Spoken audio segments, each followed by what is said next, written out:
and has over 30-year career flying over 3,200 hours in several different kinds of jets, including the MiG-21. He was Vice Wing Commander of the 366 Fighter Wing at Mountain Home Air Force Base, and among his awards are the Legion of Merit, the Air Force Meritorious Service Medal with 1 silver and 5 oak clusters, the Air Medal, the Air Force Commendation Medal, and the Air Force Achievement Medal. He is now the he is the big boss at Mountain Home Airport, and he runs that. And today he's going to talk about his participation in the Red Eagles, and I'm just not going to say anything else about it because he'll do all that. So let's give Ted a big welcome, and thank you so much for sharing this secret with all of us. Thank you, Sue. I hope you'll forgive me for using Colonel Gail Peck's presentation as the basis for my talk today. Mine, unfortunately, despite having a graduate degree in computer information systems, didn't make the technology work. So, unfortunately, my briefing slides aren't there, but we'll use these.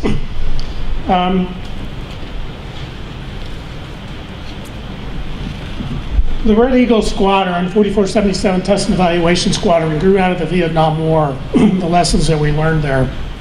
And it's due to a few what I call iron majors. They were kind of senior majors, junior lieutenant colonels who had fought in the Vietnam War. Most of them had at least 2 tours, and they said, we didn't do things right there, we need to fix that. And the Red Eagle Squadron was one of those attempts to do that. We were flying with the wrong kinds of formations, wrong kinds of tactics. Our rules of engagement were pretty restrictive, and we didn't have the results that we needed to have. Too often, MiG-21s would show up behind one of our fighters at a mile and shoot a missile, shoot down an airplane, and run away and land. So we needed to make that stop. So there was a renaissance in training, if you will, a building block approach. We formed an aggressor squadron first. That actually started before the Vietnam War ended. We were using T-38s. One of my visits as an Air Force Academy cadet to a base had T-38s there as aggressors, and the wing commander didn't like it because he was afraid there'd be an accident because the training was more aggressive than what they were used to. But it was a necessary step. We also created Red Flag in the same time frame in 1975. Again, that same group of iron majors, junior lieutenant colonels made that happen. Today, that exercise is still ongoing and largely responsible for our success in air warfare now. So we did come up with some new ideas about how to shoot and who was going to shoot. As we said, we had our hands on some Russian or Soviet-built airplanes, MiG-21 and MiG-17. But these airplanes were used for testing. They weren't flown as training aids. So the test pilots would fly them, write a report. Our operational pilots would read the report and try to figure out what they said and then how to beat the airplanes. So we formed this squadron of MiGs to help us train against the real airplanes flown by American pilots. So the testing versus training was always a problem. We didn't have very many of these assets, so you risk them if you're running them in training. So we didn't necessarily want to do that. Proposal to General Vandenberg was well received, actually. And they gave the go-ahead order to go ahead and get started on it. The program name is Constant Peg. You had to have a classified or an unclassified name for all classified programs. In fact, the hard thing to understand was Constant Peg was classified as well. Even though it was code word for a classified program, you still couldn't say Constant Peg. But where those terms came from, call sign for General Vandenberg was Constant, and the man who pushed through this proposal through the air staff Gail Peck. His wife's name was Peg, so he said, we'll name it after her, even though he couldn't tell her. So what we're doing, Americans flying Soviet-built MiG fighters to train U.S. pilots. This was going on in the mid to late 1970s. Same time, a program called Have Blue, which eventually turned into the F-117 program. It also had a code word. It wasn't a constant type of program, but it was also highly classified. The programs weren't really related except for the fact that both needed an airfield to fly from, which was not open to the public view. So this group of officers went around looking for those kinds of airfields and found them, and found one in the Nevada desert.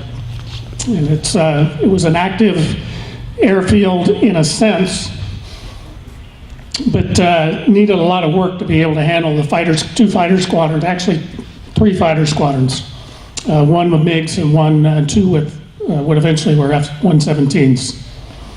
It was a $10 million project. It was a sole source contract to build it. The selection was the Tonopah Test Range Airfield. You can see pretty sparse there in the desert in Nevada. It's about 20 miles to the southeast of Tonopah, Nevada, for those of you who have been through that lovely metropolis. And it was a single road into the airfield. This is a picture of the runway looking towards the north. So Tonopah would sit, the town of Tonopah sits right up in here, about 20 miles away. Not much going on there. Oh, by the way, to the east about 8 miles, probably not even 8 miles, 5 miles, was a target for nuclear weapons that was actually used. So another wonderful reason to have it. The men that came to this squadron, first of all, you have to have maintainers. Without maintainers, you have no Air Force. You have no airplanes. So I handpicked some very special maintainers, and they call themselves Red Eagles. Don't know really where that name came from. That's just what they started calling themselves. One of the early Navy MiG-21 pilots designed the patch.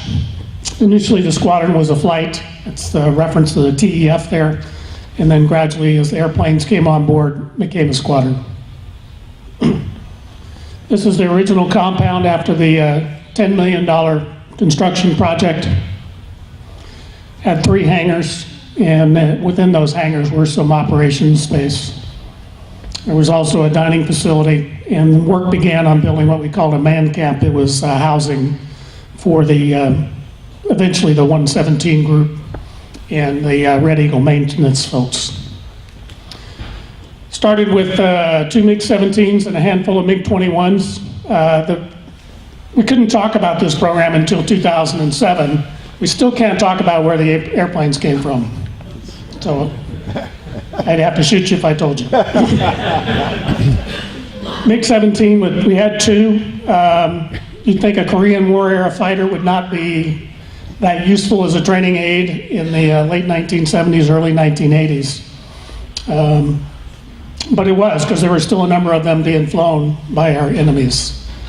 This airplane proved to be a little problematic, so it didn't last long in the squadron, just about 4 years. Long enough for me to get one sortie against it flying an F-5E. Pretty remarkable airplane for its technology. MiG-21 we had a bunch of. Again, can't talk about where they come from.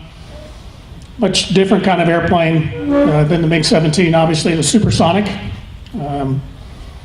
Very maneuverable, and I'll talk much more in detail about that here in just a few minutes. We also flew the MiG-23. This happens to be what we call an export version of the MiG-23. The radar in it was not quite as capable as the ones that the Soviet Union kept for themselves. This airplane was a very challenging airplane to fly. It was with the F-111 and the F-14, one of the few swing wing fighters. It was a manual swing. In other words, the pilot directed for the wings to move. Basically 3 settings. It was full forward to landing, about a 23-degree wing sweep, 45-degree wing sweep for maneuvering, and then to go fast was a 72-degree wing sweep. As far as I know, of all the American pilots that flew this airplane, all but one of them spun the airplane. None of them liked it. They all came back white as ghosts, except for the guy who never spun it. He never got slow enough except to land. So we did have one aircraft lost because of a spin. And I'll talk about that in a little bit. The size comparison of the MiG-21 to the F-16, you can see F-16 is a pretty small fighter and the MiG-21 is smaller. But they look a lot alike, particularly when you're 4 or 5 miles away and all you're looking at is a dot. The wingtip rails on the F-16 were very helpful in determining whether that was a friendly or an enemy airplane. So MiG-23 with some A-10s. The green colored A-10s were painted that way because they expected to use them to shoot tanks in the desert and the Fulda Gap in Germany. So they were painted green to work with the trees there. We don't fly them that way anymore. They're all gray. And looking at the F-15 with the MiG-23. Again, MiG-23 appears to be a much larger airplane, but compared to F-15s, it's not. The F-15 was designed in the late 1960s, started flying early 1970s, and its job was to beat MiG-21s. It was designed to beat them in air combat maneuvering, as well as carry beyond visual range type of ordnance and shoot them before they ever saw them. This shows an airplane getting ready to land, a MiG-23 getting ready to land at the Tonopah test range. You can see the wings swept forward to 23 degrees to land. The ventral fin and the tail here, as soon as the landing gear comes down, that's going to fold up so that it doesn't scrape the ground. But without that ventral fin, the MiG-23 was unflyable. Our squadron also had 5 T-38s. Each one of our MiG pilots were dual qualified, which was pretty unusual for non-test pilots in the Air Force. We would fly MiGs probably 7 or 8 times a week, and then 2 or 3 times a week we might fly the T-38 as well. We use those T-38s for a number of roles. As a MiG-21 instructor pilot, I chased an upgrading pilot using the T-38. So he was flying a MiG and I'm flying a T-38. We didn't have any 2-seat MiGs. So your first sortie in the MiG-21, you're by yourself. So we used T-38s to chase and provide some guidance. It maneuvered fairly well relative to the MiG-21, not quite as good at acceleration. And we also used them for our own instrument training. We didn't fly the MiGs in any type of weather. If the clouds came over, we were done for the day, or at least till the clouds went away. So we needed to stay proficient in flying with instruments because we weren't always going to fly MiGs in our career. So we would fly T-38s to maintain our instrument currency. We also used them as adversaries for red flag missions. They're very handy because we were taking off in the middle of the range complex, the middle of the war, if you will, pop up unannounced, and create some havoc on the blue forces.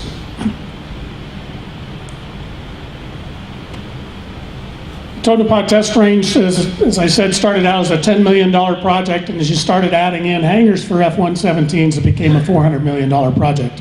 What government project doesn't grow? These hangars right here are the F-117 hangars. And what I understand now is all of this area, maybe easier to do it this way. All of this now is covered with hangars, but I don't know what kind of airplanes they fly there.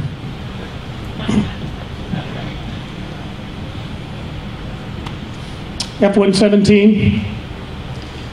We, in the Red Eagles, always had an argument with the F-117s about who was the cover story for who. Because at least once a year there would be a story in the Las Vegas Review-Journal about one of the 2 programs. about we were flying MiGs or we were flying stealth or whatever. We weren't supposed to have stealth. We'd been denied, but obviously a lot of folks knew. This just shows a couple of MiGs getting ready to fly. We were very short range in the MiG-21. My longest sortie was 45 minutes, and I was really wheezing, sipping gas on the way home to land. The airplane was designed to take off on an alert status, climb to altitude quickly, shoot down a B-52, and come back and land. So it didn't need to have much range, and as a result, it just flew very short missions. So we wouldn't even start the engines until our trainees would show up on the range complex about 50 miles away. We'd start up, taxi out, take off, and join them. We would fly for about 20 minutes with them, and then we'd go land. My longest mission was the last one, actually. We took off and held for quite a bit of time, relative for a MiG. 15-minute hold was a long time. It's not like US fighters that may hold for an hour before they cross the line. So it's very short missions. I had one particular mission that I flew, again, taken off as the F-15s were crossing the southern border of the range complex. Took off with my wingman, and about 5 minutes after they checked in, accelerated to just above supersonic speed. We were flying a 1 mile trail formation, engaged with the two F-15s. I was only able to pick up one of them at a time, so I just accelerated and left. During that acceleration, I got the airplane to 100 miles an hour over the airplane's speed limit. It's placarded speed limit. Fortunately, nothing came off. Did leave a little quandary in my mind as how do I slow this thing down without breaking it? We set up for another engagement this time. We were widespread, about 8 miles apart, running after the F-15s. They chose to tackle only my wingman. They shot him, simulated shooting him, and then we're trying to exit. I tried to run them down. I did catch them as they turned. I tried to leave again. I held my speed at the limit. They shot me as I was preparing to slow down to land. I was doing 600 knots. About 2 miles from the end of the runway where I was going to land. The F-15 that shot me had 150 knots of overtake. So he was doing 750. I was in the air for 22 minutes on that sortie. I asked the F-15 pilot how much gas he landed with when he got back, because they weren't carrying external fuel tanks and had 150 miles to go back and land. He says, don't ask. That pilot's now a 3-star general in the Air Force, head of our operational requirements. There's that picture of Tonopah Test Range today. A risky program like this, unfortunately, is not without loss. On 23rd of August 1979, a Navy pilot, Lieutenant Hugh Brown, put a MiG-17 out of control and was not able to recover the airplane and was fatally injured. That was one of 2 MiG-17s.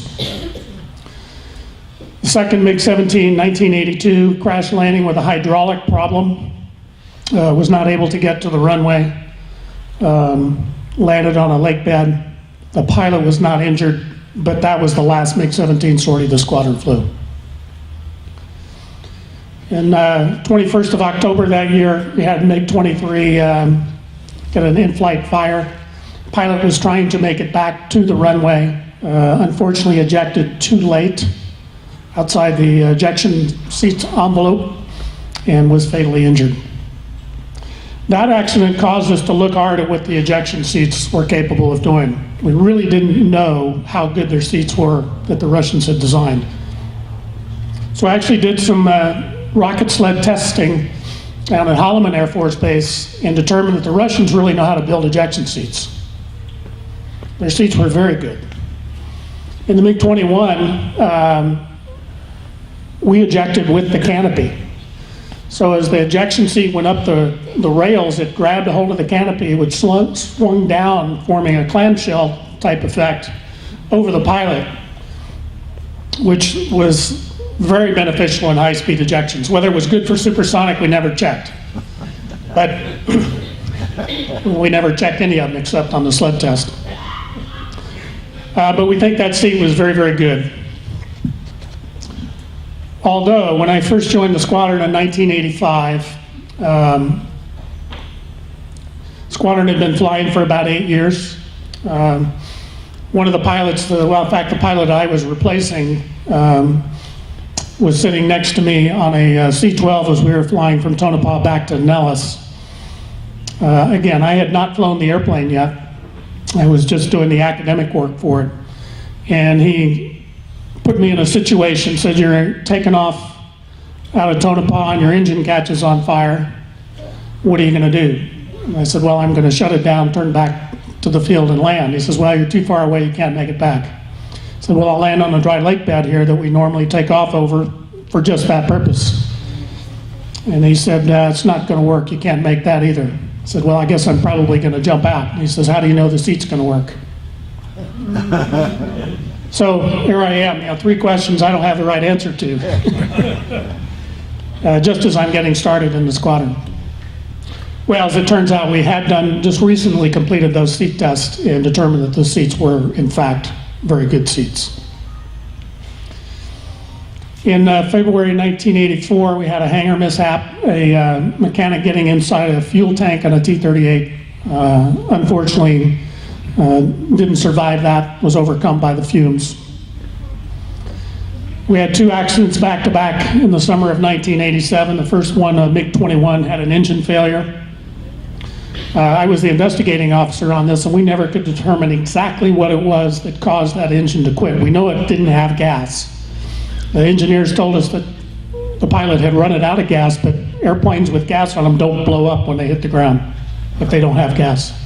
So we knew it had gas, it just wasn't getting to the engine. I think what we determined was there was a boost pump in the tank and it wasn't providing the boosted fuel that the engine needed to run, and it quit. And he wasn't ever going to get it started again. The last one, the MiG-23, loss of control. Pilot, one of our big concerns was without a normal logistics train to keep these airplanes running, frequently would be grounded because we had identified some problem with them and couldn't fly again until we got that fixed. It only happened once in the MiG-21 during my time, but it used to happen about every 3 to 6 months in the MiG-23. Much more difficult to get parts for the MiG-23 than it was the MiG-21. You got to remember, though, that the people that make this airplane don't particularly want us to fly them, so they're not very helpful. Well, in this particular case, this was the pilot's first sortie back off of about a 3-month grounding.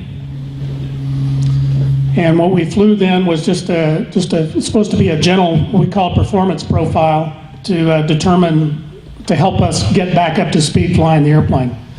Unfortunately, the pilot got a little bit aggressive flying with the T-38, tried to make it do what an F-15 would do, which is what this pilot also flew. And unfortunately, put it out of control, went into a spin, he ejected, and he survived. In fact, he survived very well. He's now the 4-star general in charge of Air Combat Command. So it didn't hurt him too bad.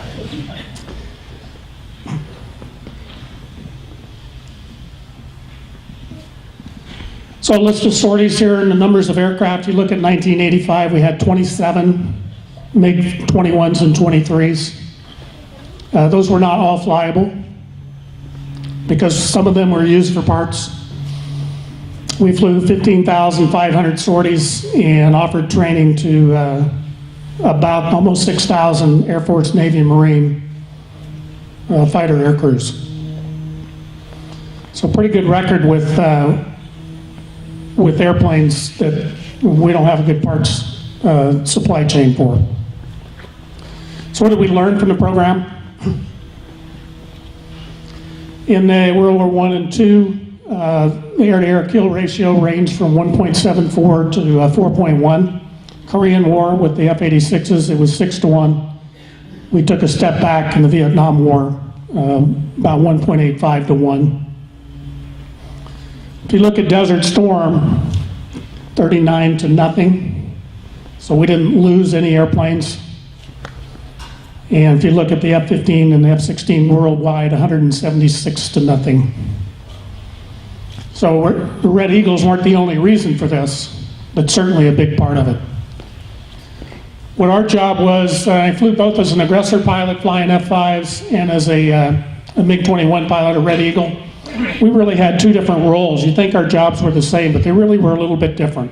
As an Aggressor, my job was just to show the US pilots the Soviet tactics.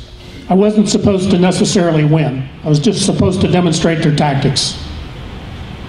We did a little bit of air combat instruction too, but most of it was on tactics. Flying the MiG-21, my job wasn't just to show tactics, but it was to convince American fighter crews that they could beat the best Soviet pilot in the Soviet's airplane. So I flew that airplane as well as I knew how, trying to beat every American fighter pilot I could. I might win on the first engagement. The second one I'd usually lose, because they figured it out really quick. They knew that I couldn't intimidate them after they had seen it one time. So again, that's the value. Let them see it, get the buck fever, and then they would win.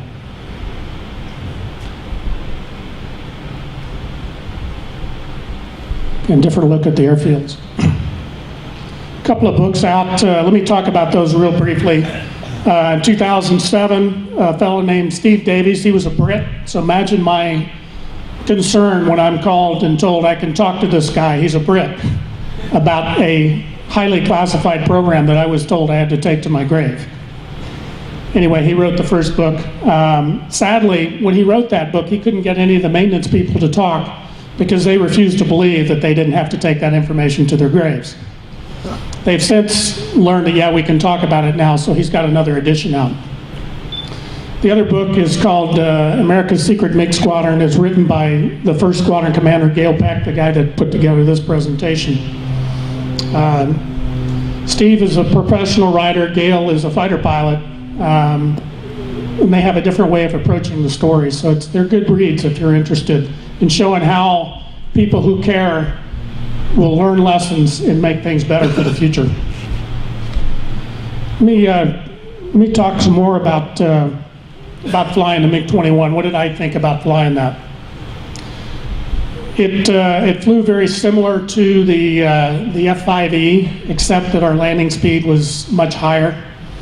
We flew at 170 knot final. That's pretty close to 190 miles an hour on final approach. We were flying it at the field elevation of Tonopah was 5,500 feet.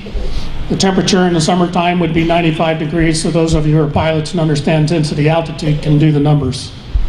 It took a lot of runway to take off and a lot of runway to land.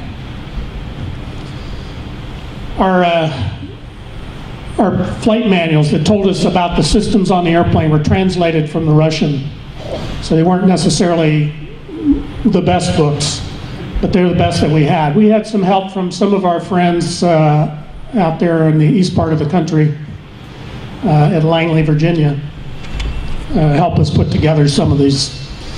So we made visits to them quite frequently. The MiG-21 was not a comfortable airplane to fly. The control stick was very tall. In the US, we have the control stick relatively short, so your hand rests on your knee. In the MiG-21, it was kind of up in my face. It gave you a lot of leverage when you needed it for G's, but with hydraulic controls, it wasn't quite as necessary. So you had to be careful, actually, of over-G-ing the airplane by putting too much force on the control stick. The cockpit instruments were all in Russian, except we changed the airspeed indicator, the altimeter, and the radio. Everything else was Russian. So how did we learn which way the switches go? When you take off, the switches are up or forward, and after you land, you put the switches down or back. Don't know necessarily what they did, but it all seemed to work. The fuel was in liters, which was quite a bit. Once you figure out what your minimum fuel is, the number, you don't really care what the units are. So if the minimum fuel was 800 liters, it's 800. It doesn't matter whether that's gallons, pounds, or liters. So that wasn't an issue. Obviously, flying with U.S. airplanes, we had to be on the same altitude. Airspeed in kilometers is not something we were going to get used to easily. So we made that a U.S. Airspeed indicator. And of course, radios, we had to be able to talk. Probably the biggest problem with flying the MiG was the attitude indicator, that artificial horizon. In the US, it seems to be standard that your little airplane symbol in the attitude indicator stays oriented with your eyes. So as you bank the airplane, that little airplane symbol banks. Well, the Russians was opposite. That airplane symbol stayed level and the world banked. An excellent reason why we didn't fly instruments in those airplanes. Because you would do it, you'd bank the wrong way trying to correct an unusual attitude. There was one time where I pushed the weather a little bit too much. There was a cloud deck floating around, and I said, well, if I can get one more engagement, I can make sure this pilot learns a lesson he needs to learn. And during that short 2-minute engagement, my little hole closed up that I could see the airfield through.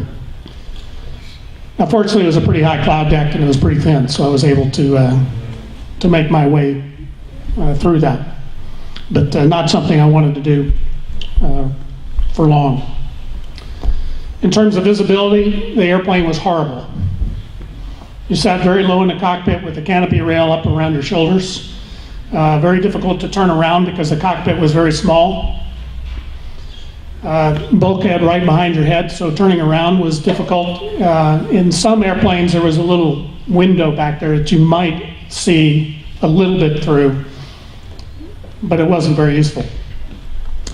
Looking forward wasn't very good either because we had a combining glass, which our gun sight was projected, and then we had a 4-inch thick bulletproof glass within a big horseshoe canopy frame to look through.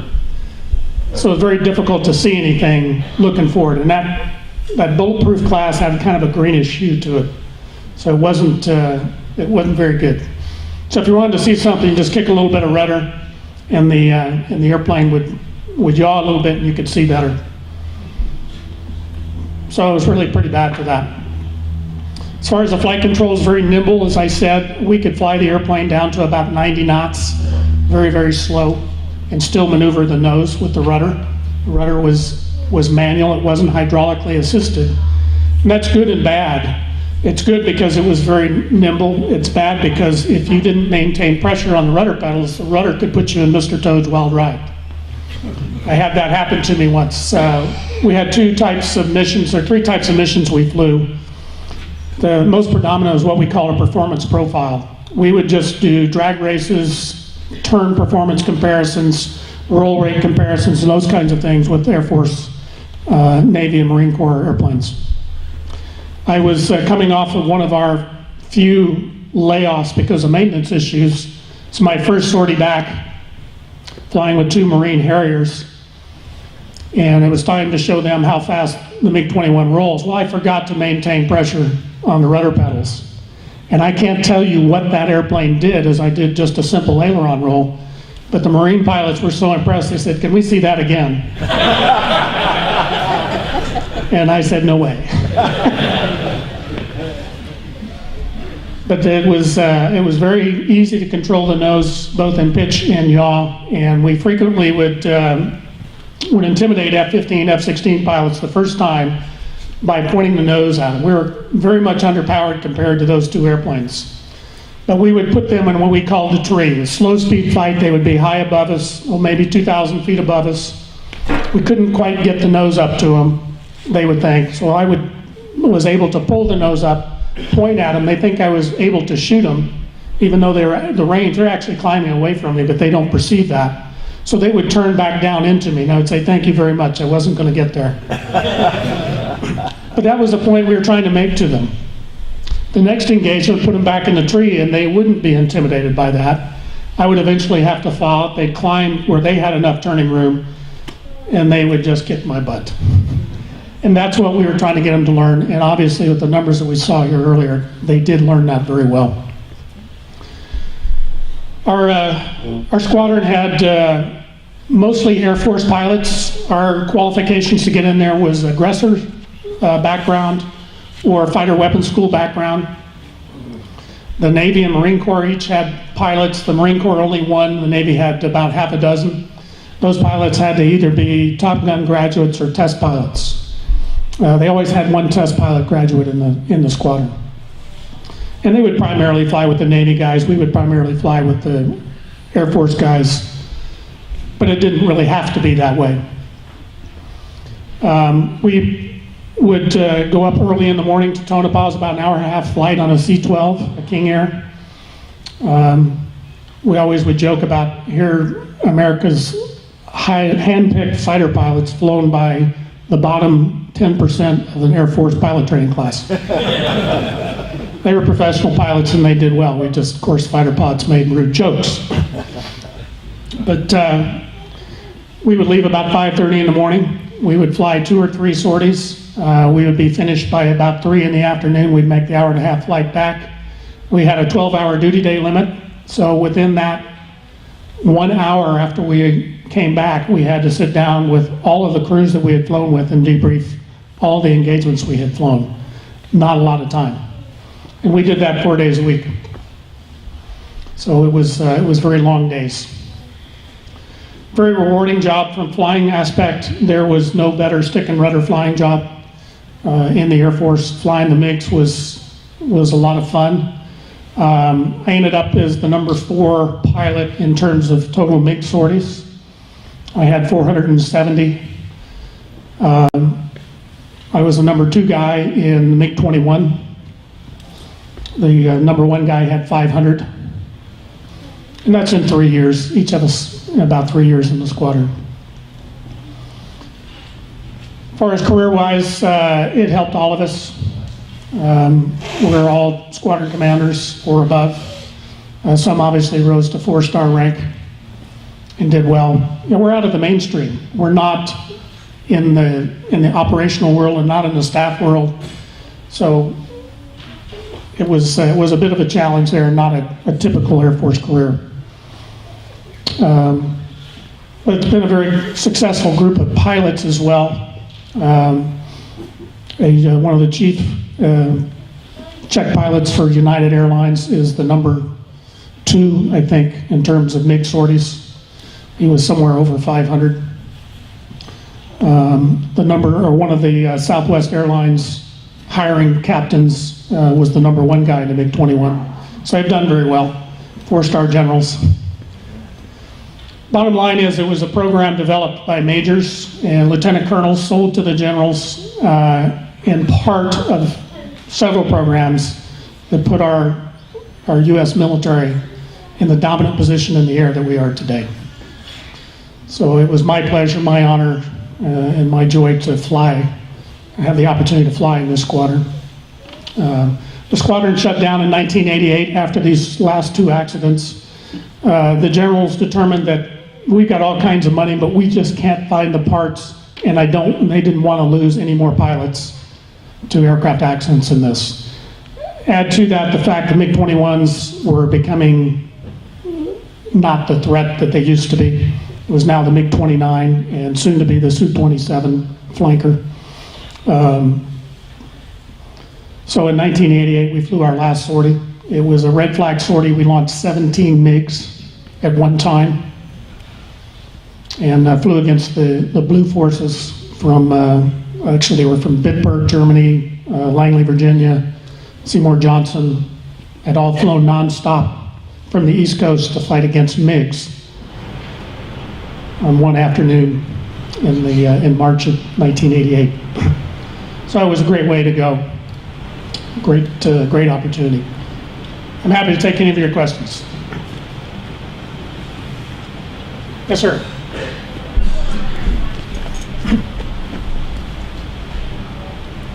I can repeat the question.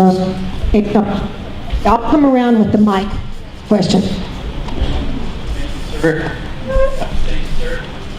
Why do you suppose, in your opinion, sir, that the MiG was perceived as so good if we had the technology that we did and they did it back then? That's an excellent question. As a young lieutenant in 1977 in Okinawa, we had one of the constant peg pilots come talk to us about the MiG-23. First briefing we'd ever got about the MiG-23. We were worried about it. We had no idea what it did. That particular major went on to get 3 stars. His son's now the wing commander at Mountain Home, by the way. Anyway, we were afraid of that I wouldn't say afraid of the airplane. We were concerned about it. And he said, you got to hope you get to tangle with one of these MiG-23s. Because if you do, you're going to be aces. It was not a good performing airplane. I didn't talk much about the MiG-23 because I didn't fly it. It's just we didn't have the intelligence at the time to know what kind of airplane that was. But once we got our hands on it, we don't have to worry about this one. Well, you do, because if it sneaks up on you, you don't know it's there, you got the wrong rules, it can kill you. Same thing the MiG-21 did in Vietnam. The F-4 was a better airplane, but it wasn't flown the way it needed to be flown. One of my good buddies from my academy days and pilot training and aggressor days was a MiG-23 pilot, same time I was a 21 pilot. We had a 2-star general from Langley come to visit and asked him, how do you like flying the MiG-23? And he said, well, let me put it this way, General. If I was a Soviet pilot and had to fly this airplane, I would be now flying for Aeroflot, the Soviet airline. That's how bad the airplane was. But we didn't know in 1977. Shortly after 1977, we did. And that briefing got around and we were all praying we could be aces. Next question.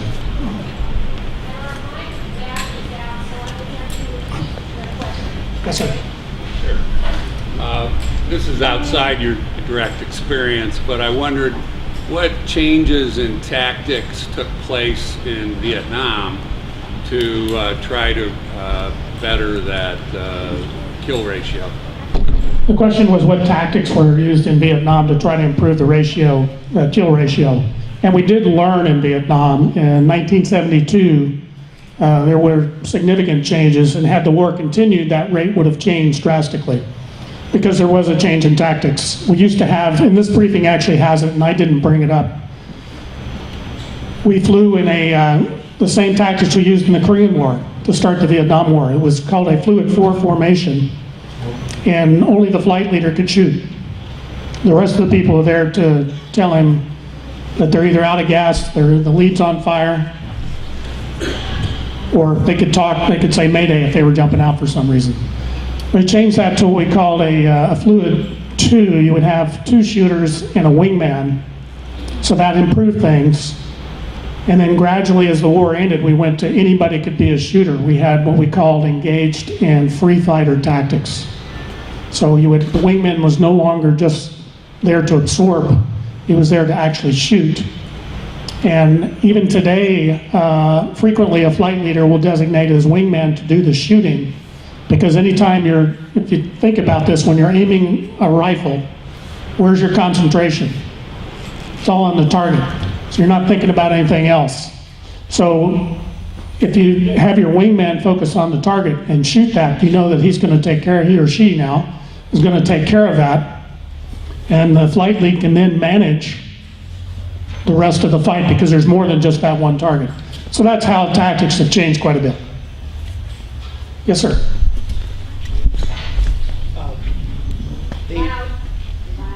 The F-104 has a similar landing characteristic, I would guess. Was that used at all in helping? And did you fly that that MiG-21 in there? I did not fly that MiG-21. That's a Czechoslovakian-built airplane. Question was what about the F-104's landing characteristics, and would that help? The F-104's high speed was due to its very small wing. We didn't have anybody that I'm aware of that flew 104s and MiG-21s. Interestingly, those 2 airplanes were designed to do the same thing. They were designed as interceptors. Short range, take off, climb to altitude, accelerate, shoot down a bomber, come back and land. The MiG-21 and F-104 did tangle in air-to-air combat between India and Pakistan. The MiG-21 had a much higher kill ratio than the F-104, so it was actually more successful. Okay. We'll take one more question now on the floor, and then Ted is willing to stick around and come on up and talk with him. He'll go out by the MiG, and then just bring your questions. Is that good? Yeah, so he can talk to you out there. So one more question. Okay, who gets it? Okay. Are you familiar with the F-35 coming to Mountain Home to be tested? And if you are, what's the latest on it? I am probably, the question is, am I familiar with the F-35 coming to Mountain Home, and what's the latest with it? I am familiar. As far as the latest, I'm not the greatest source. Because of my work in the Constant Peg program, when it came time for me to finally get my butt kicked out of a cockpit and go to the staff, I worked in an advanced programs technology requirements office. And one of the projects I worked on there became the F-35. So I know a lot about why it's single engine, why it's single seat. He's dying. This one's dying too. I know why it's single engine and single seat. I know a lot about what it's designed to do and what it's not designed to do. That works. I guess now it'll work. The F-35 is a single-seat airplane for money and capability. The money reason is an ejection seat in 1993 when I was working on it was $1 million a seat. If I'm going to build 2,500 of these, that number adds up pretty quick if I'm going to make it a two-seat airplane. The other reason is the personnel. The people you put in are far more expensive than the seat itself. If you think about a weapon system operator in that airplane spends a 20-year career and retires and lives 30 more years, and multiply that times 2,500, that gets to be a lot more expensive than the seat that he or she was sitting on. Plus the computer capability now is so much better. And you don't have to worry so much about that human-to-human interaction that we still haven't quite perfected yet. Single engine, again, is money. In 1993, an engine was $5 million. Again, multiply that by 2,500 airplanes. Because remember, there was only going to be one more airplane for the Navy, Air Force, Marine Corps. You're not going to have 3 separate airplanes, even though the services wanted them. So we're going to get one airplane. So $5 million an engine is very expensive. Well, the Navy wanted 2 engines because they wanted the reliability off the carrier decks. And it's understandable. If you're going to launch an airplane out over the water, you want it to be able to fly if it loses an engine. But if you have 2 engines, if you lose an engine on takeoff, you have to design a wing so that the airplane can climb on one engine. So that changes the wing design, and that's probably $5 million a wing, an airplane as well. What we did was compare the F-16 engine-related crash rate versus the F-18 engine-related crash rate up to that point in 1993, and the rate difference was 0.007 per 100,000 hours. Statistically irrelevant. So the reliability is not the factor. So hence we have a single seat, single engine F-35. It's supposed to have better range than an F-16, which it does. It's not supposed to be able to fight air-to-air as well as an F-16 because an F-16 was designed to do that. The F-35's not. However, it'll hold its own. You'll hear some things in the press that say it won't. Well, today's airplane may not because it's got a 7G limit. And they just recently went to what we call a 50-degree angle of attack limit, which is far higher than what the F-16 can do. So you're going to see an airplane that's actually going to beat an F-16 eventually. But it's being built in steps. The software is being improved, the hardware is being improved. It's going to be able to penetrate very dense surface air and air-to-air defense systems with F-22s and with the rest of the DoD's assets. It's going to be very successful for the first couple of days of the war when we need stealth. And then after you don't need the stealth as much anymore, you can load it up with lots of bombs. So I think it's going to be a great airplane. I do need to, one shout out to Mark here. I wouldn't have the opportunity to do this if it wasn't for him. He was a maintenance officer in my F-15 squadron in Langley, and the squadron commander for the Red Eagles came to interview him for a job. And I asked, he was a former ops officer of mine, so I asked him if he needed any pilots, and he said yes. Could he stand up?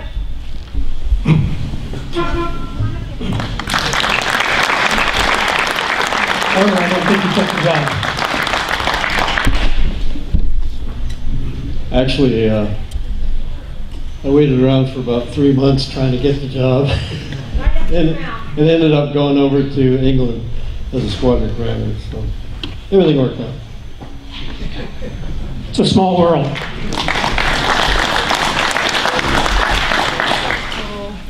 Well, we're going to keep going on. Maybe Mark would join you down there too if you have a few minutes. That'd be great to talk further with these guys. How many of you would like for me to have someone from Mountain Home come out, perhaps the same commander of the 366, and talk about the 35? You want to do that? Because I know they'd be happy to come out and talk to you about it. Okay, we'll do that. Ted will help me get somebody lined up. I want to give you this as a gift. I know you volunteer all the time here. But we so appreciate your taking this time to come here and do this. So, wasn't he incredible? Thank you for your service to our country. Truly. And one other thing, I wanted to know how many of you have a birthday in March? Raise your hands. Well, we wish you a happy birthday this month. It's also our Heather's 38th birthday today. Raise your hand, Heather. Yes, today. Now she's embarrassed. She's going to be mad at me. Anyway, okay, folks, have a great time. We'll turn the music on, and Ted will head on down to the MiG-21, and you guys bring any questions you have. Thank you.